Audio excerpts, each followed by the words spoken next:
Minyak mentah Brent ditutup di level $68,05 per barrel, naik 0,74%, sedangkan minyak mentah WTI 0,41% menjadi $63,55 per barrel.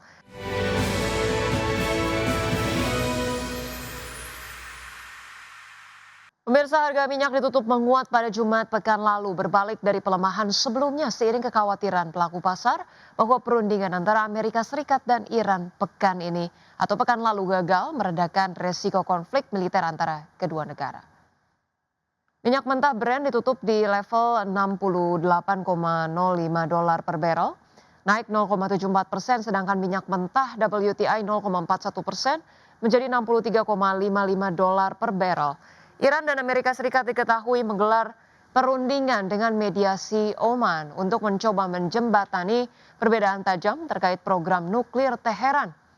Media pemerintah Iran melaporkan bahwa perundingan telah berakhir. Menteri Luar Negeri Iran mengatakan pada para perunding kembali ke ibu kota masing-masing untuk melakukan konsultasi dan pembicaraan akan dilanjutkan.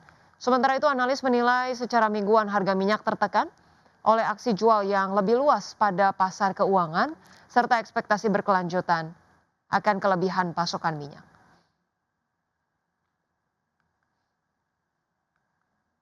Pemirsa, seiring komoditas emas yang kembali menjadi sorotan pasar, sejumlah institusi keuangan global mengeluarkan perkiraan harga emas hingga akhir tahun 2026. Wells Fargo misalnya yang menaikkan target harga emas secara agresif ke kisaran 6.100 sampai dengan $6.300 per ons. Begitu pula dengan JP Morgan yang memperkirakan emas di akhir 2026 akan mencapai $6.300 per ons. Harga emas bangkit pada Jumat akhir pekan lalu dan bersiap mencatat kenaikan mingguan didukung aksi perburuan harga murah, dolar yang sedikit melemah, serta kekhawatiran yang masih membayangi terkait perundingan Amerika Serikat dan Iran di Oman. Harga emas spot naik 3,9% ke level $4.954 per ons, menutup kerugian yang terjadi dalam sesi Asia yang volatile setelah anjlok 3,9% pada Kamis. Logam mulia ini menuju kenaikan mingguan sekitar 2%. Kontrak berjangka emas Amerika Serikat untuk pengiriman April ditutup naik 1,8% di level $4.979 per ons.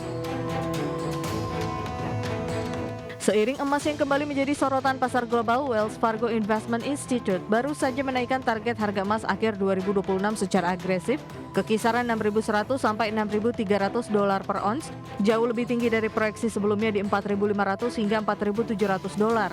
Selain Wells Fargo, sejumlah institusi global lain juga mengeluarkan perkiraan harga emas. Misalnya JP Morgan yang memperkirakan emas di akhir 2026 akan mencapai $6.300, kemudian UBS memprediksi emas menyentuh $6.200 di akhir tahun, sedangkan Deutsche Bank menyebut emas berpotensi ke level $6.000 di penghujung 2026. Sementara itu Goldman Sachs memperkirakan harga emas di akhir tahun 2026 berada di kisaran $5.400 Amerika. Sejauh ini pergerakan emas tercatat sangat liar, di mana secara bulanan emas naik 11,4% dalam 30 hari terakhir. Emas juga telah menyentuh rekor baru di level 5.595 pada 29 Januari. Kemudian momentum puncak terjadi dengan kenaikan hampir 25,7% dari awal Januari. Tak hanya itu, koreksi tajam juga terjadi di mana harga emas turun hingga $4.404 pada 2 Februari lalu. Berbagai sumber IDX Channel. Ya, selanjutnya pemirsa, dari Bursa Global, indeks Dow Jones Industrial Average menembus level bersejarah pada Jumat 6 Februari 2026. Sedangkan indeks S&P 500 ditutup melonjak tajam seiring dengan saham Nvidia dan produsen chip lainnya melesat. Sementara itu saham Amazon jatuh setelah raksasa komputasi awan tersebut memperkirakan lonjakan signifikan belanja infrastruktur kecerdasan buatan. Baik pemirsa, kami hadirkan informasinya pada perdagangan Jumat. Indeks S&P 500 naik 1,97% ke level 6.932. Indeks Nasdaq menguat 2,18% ke level 23.031. Sementara itu indeks Dow Jones naik 2,47% ke level 50.115 menjadi penutupan tertinggi sepanjang sejarah. Sementara itu pemirsa, indeks saham acuan Eropa menguat pada Jumat dalam pemulihan yang bersifat luas dari kerugian sesi sebelumnya seiring investor mencermati kinerja keuangan perusahaan yang beragam, termasuk produsen mobil Stellantis dan perusahaan pertahanan Kongsberg. Indeks acuan pasar saham Eropa Stock 600 naik 0,9% ke level 617,12. Indeks utama pasar saham Eropa juga ke zona hijau, di mana indeks DAX Jerman naik 0,94% ke level 24.721 dan indeks FTSE 100 Inggris menguat 0,59% ke level 10.369.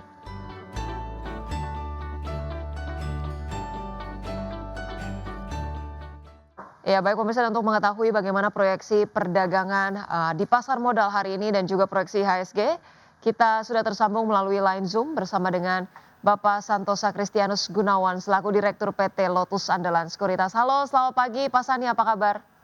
Halo, selamat pagi Mbak Rosa. Kabar baik, terima kasih Mbak Rosa. Baik, terima kasih Pak Sani sudah meluangkan waktunya. Pak Sani, kalau kita kembali mereview Pak isu yang hangat di penutupan perdagangan kemarin ya Pak ya, terkait dengan Moody's menurunkan outlook Indonesia menjadi negatif walaupun kemudian rating tetap investment grade gitu ya. Anda melihat pertimbangan Moody's ini apa saja Pak? Cukup kemudian masuk akal dengan fakta-fakta atau data-data yang ada di dalam negeri atau seperti apa nih review Anda Pak Sani, silakan. Ya, saya mencoba untuk melakukan review berkaitan sama menurunkan outlook ya, Moody's melakukan menurunkan outlook daripada surat utang jangka panjang Indonesia ya. Ini dilihat dari mereka punya analisa ya. Jadi mereka mau melihat kondisi Indonesia dalam 12 sampai 18 bulan mendatang gitu. Jadi sebenarnya ini warning untuk pemerintah Indonesia untuk berbenah ya dan membuktikan gitu kalau mereka salah. Tadi bukan bantah-bantahan, cuma dengan kerja, dengan istilahnya dengan bukti ya berkaitan dengan fiskal, pertumbuhan ekonomi maupun hal yang lain yang berkaitan dengan isu-isu ekonomi gitu ya. Mungkin juga Moody's juga melihat dari penurunan ini ya, maksud bukan penurunan, maksud peringatan ya yang dilakukan oleh MSCI. Jadi mereka melihat untuk sementara outlooknya negatif dulu lah gitu ya, sampai ada pembuktian nanti dalam 12 sampai 18 bulan ke depan. Seperti itu Mbak Rosa. Baik, walaupun kemudian hal yang kemudian dicermati dan dinilai oleh Moody's dan juga MSCI masing-masing berbeda, Anda melihat ini sebetulnya ada keterkaitan satu sama lain, Pak Sani? Oh iya, jadi pasti walaupun dia punya beda lembaga ya, yang satu untuk indexing ya, jadi indexing dari bobot Indonesia, yang satu rating surat utang ya. Jadi ini berbeda, tapi menurut saya mereka juga ada melihat dari lembaga-lembaga yang lainnya dan juga berkaitan sama program-program pemerintah. Nah itu yang mungkin mereka lihat apakah benar-benar bisa efektif atau tidak gitu. Karena memang kan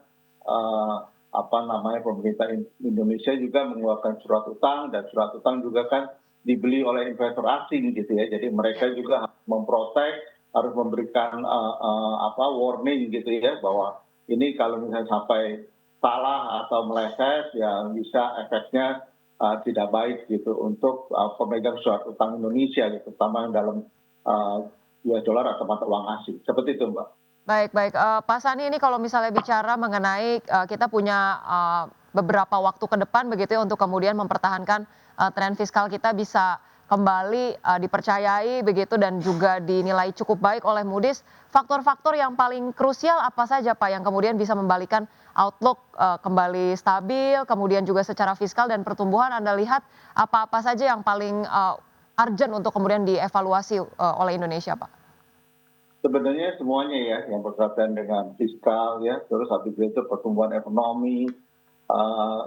Ini untuk Moody's ya. Kalau untuk MSCI kita tahu mereka minta transparansi. Nah ini yang boleh dikatakan semuanya berkaitan karena ini kan pemerintahan baru ya. Jadi setelah Presiden Jokowi, sekarang Presiden Prabowo, Jadi dengan apa rencana-rencana dia punya untuk pertumbuhan ekonomi dan mungkin mereka menganalisa apakah ini akan benar-benar efektif, akan benar-benar mencapai sesuai sama rencananya atau tidak. Jadi kalau menurut saya mereka masih ragu gitu bahwa rencana-rencana dari pemerintah sekarang ini mencapai tujuan yang positif. Jadi ini sih biasa ya, yang namanya orang apa namanya ingin tahu gitu lebih detail. Jadi kasih waktu lagi lah gitu. Sekarang outlook yang diturunkan gitu. Nah Baik. nanti ya jangan sampai di punya ratingnya. Kita berharap tidak sampai ke sana. Seperti itu Mbak. Baik baik, proyeksi Anda Pak, Sani ini kemudian kalau misalnya, bagaimana dengan keputusan Moody's, berikutnya terkait dengan, rating nih Pak, kalau sekarang masih outlook begitu ya terkait dengan rating, bolehkah di-share nih Pak proyeksinya kalau misalnya pun sampai Moody's, menurunkan atau tidak menurunkan, sebetulnya pengaruhnya seberapa besar Pak ke saham-saham, big banks atau kemudian saham-saham fundamental Pak? Ya sekarang kan saham big bank juga outlook-nya sudah diturunkan ya menjadi outlook-nya dari stabil sekarang negatif juga seperti surat utang ya pemerintah. Jadi ini yang menyebabkan mungkin ada satu penjualan ya terutama asing karena memang asing itu lebih kiblatnya itu ke rating atau peringkat-peringkat surat utang maupun lembaga indeks seperti MSCI dan Moody's. Seperti itu Mbak. Jadi saya melihat ini market apakah dana tara dan juga dana pensiun dan yang lainnya ya perangkat-perangkat daripada pemerintah ini bisa mencoba untuk apa namanya menahan kejatuhan indeks yang dari penjualan asing. Seperti itu Mbak.